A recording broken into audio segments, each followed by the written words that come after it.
You know, it's one thing to lock and load. That means your weapon is ready for battery.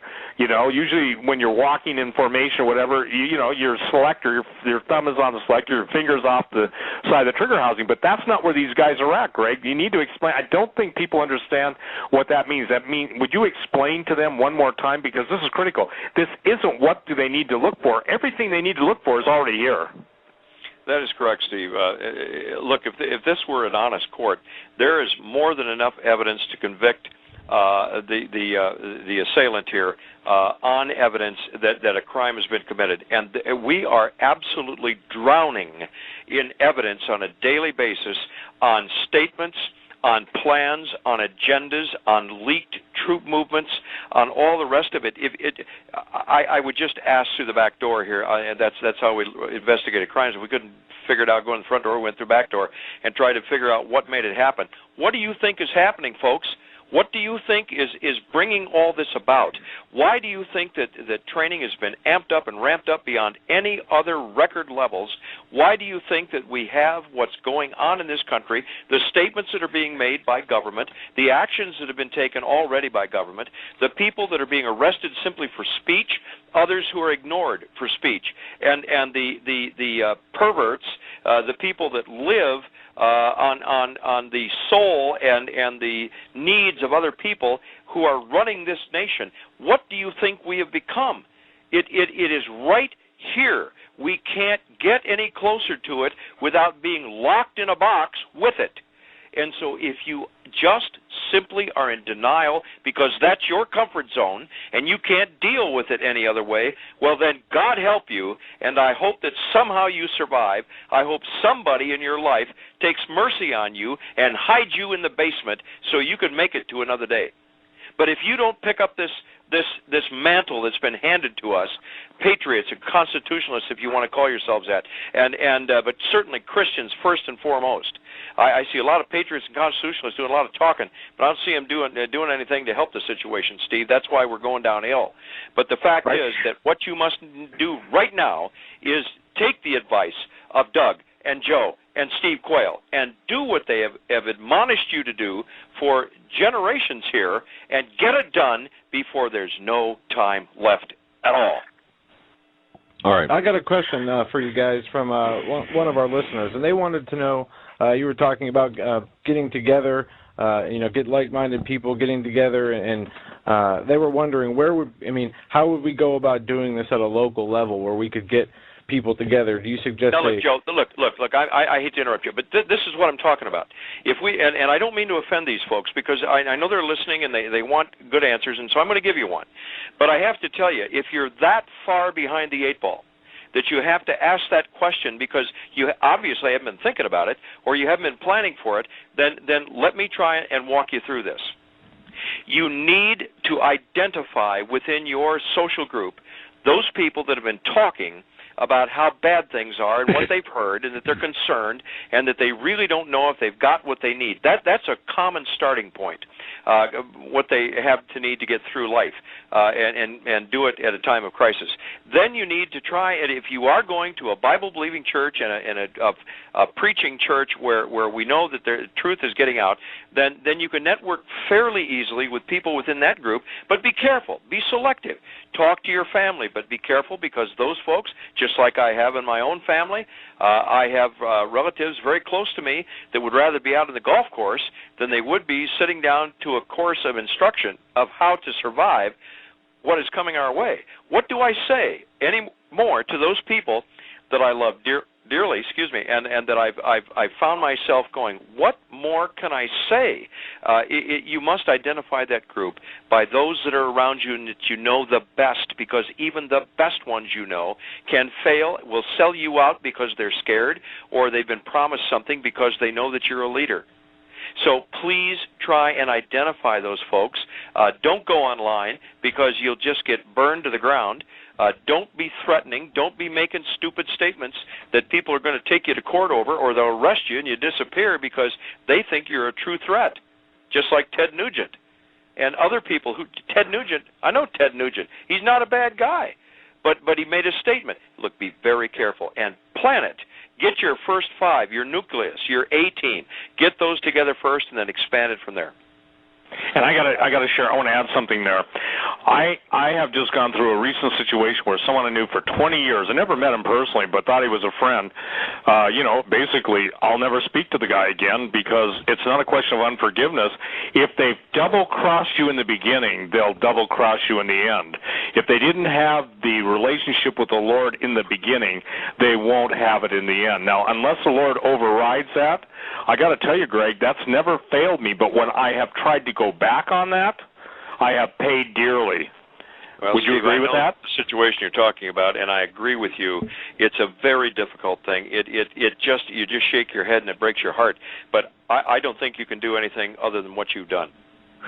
Well, so you have to break fellowship. Now, Doug, here's the deal, and Joe, you guys obviously work together when you're out in the field, okay? So you know you can trust each other.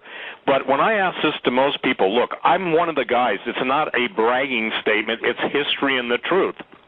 I started the preparedness movement mail order catalog almost 35 years ago, I think, when there were only 4 guys in the country doing it. Nitro Pack, Survival Inc., Bill Pierce, and one other guy, Bill Pierre, I'm sorry.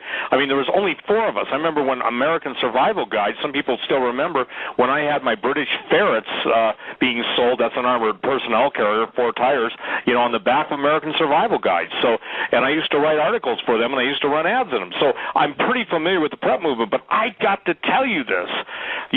I mean, most of the people I trust, fortunately I've met Greg, the guys I trust, they've proven themselves. They've stepped up. I have a friend, and he and his wife have become like my brother and sister in Jesus.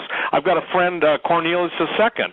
I know that guy will stand with me, and if he has to, go down, he'll go down. But he also knows that he believes in the power of God, that God will keep him safe. And because of his generosity, because of his boldness, I mean, I just sent him an email, Greg, that says life starts at 175 miles per hour.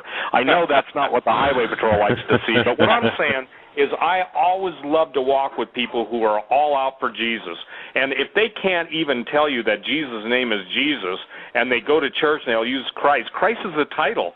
That's not his name. It's at the name of Jesus every knee shall bow, every tongue confess that Jesus Christ is Lord, And that's the thing that's so, the casual lack of intimacy with the living God is absolutely maddening to me, okay? Because why, when God's given us so much, so many amazing promises, so much deliverance in our own life, so much protection in our own life, given us the food that's on our plate, the wonderful beds we sleep in, everything that we get, why do we forget the Lord? And then we won't stand up for him as a body. We'll sit and devour each other. And ladies and gentlemen, when you understand PSYOPs, psychological operations, these guys have got it down to a science.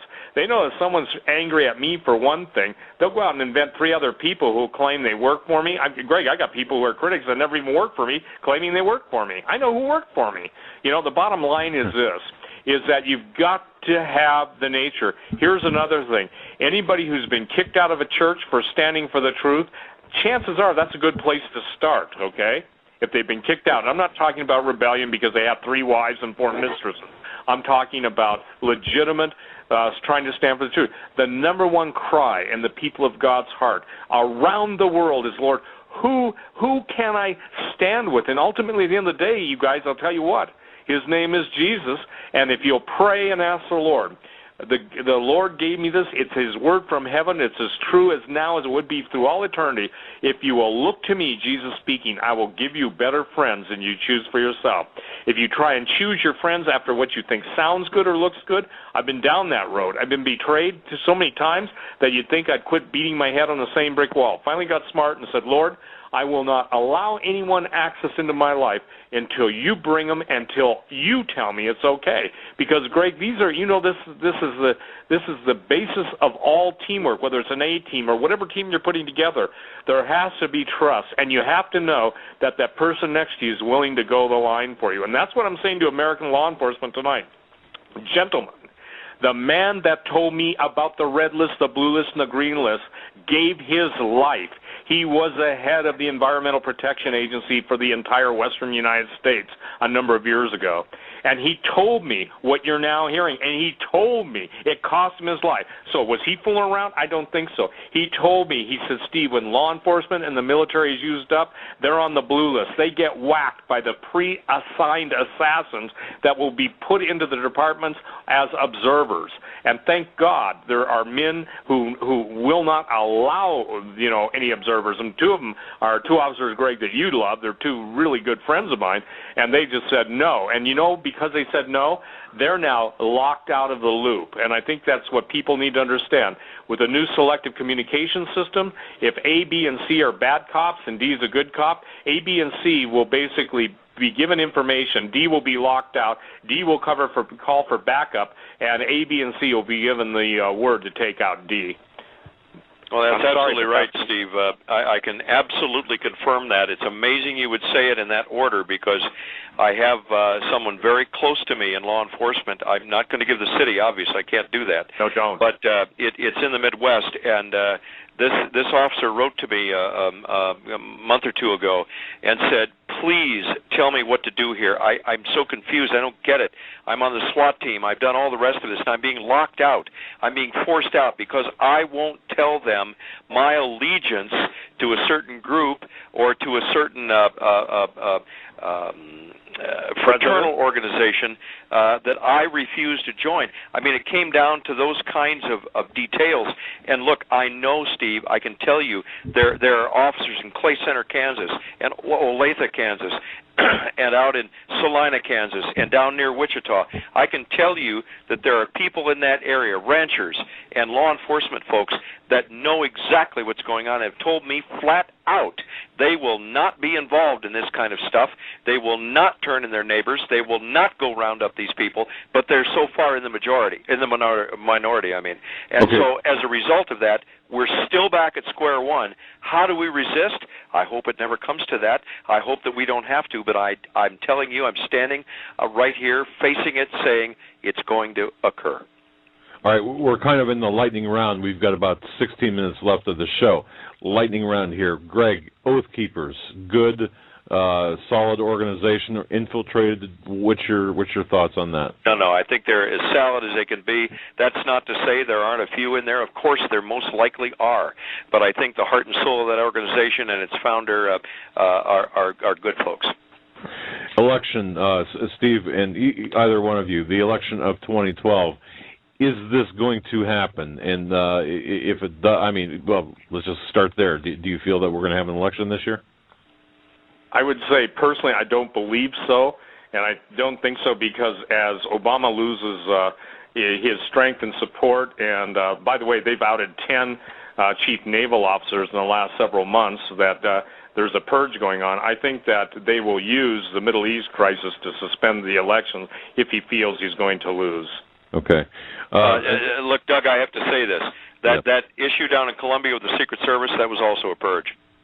Well, okay, that was my next issue. I've got information about that, conflicting stories, but one story in particular rings rather true, that there were fists flying down there, and there was an attempt by Obama to replace the people who were allied for, or who were working for the office with people who were actually working for Obama. Does that sound true to you? Look, I've talked to federal agents about this. There is no doubt in my mind that this was a purge, both of the military unit that goes to war on behalf of the president and the Secret Service detail itself. These guys were sitting around going, there's things here I don't agree with, blah, blah, blah. Somebody ratted them out, and they're gone. That's all it was, because they're hearing the stuff that they can't afford to have out. Okay, one more thing, and this, I've not disclosed this to anyone. You're hearing this for the first time. I'm going to disclose it to Steve and to Greg and to everyone listening here. One thing I held back from my source, I have not said this before.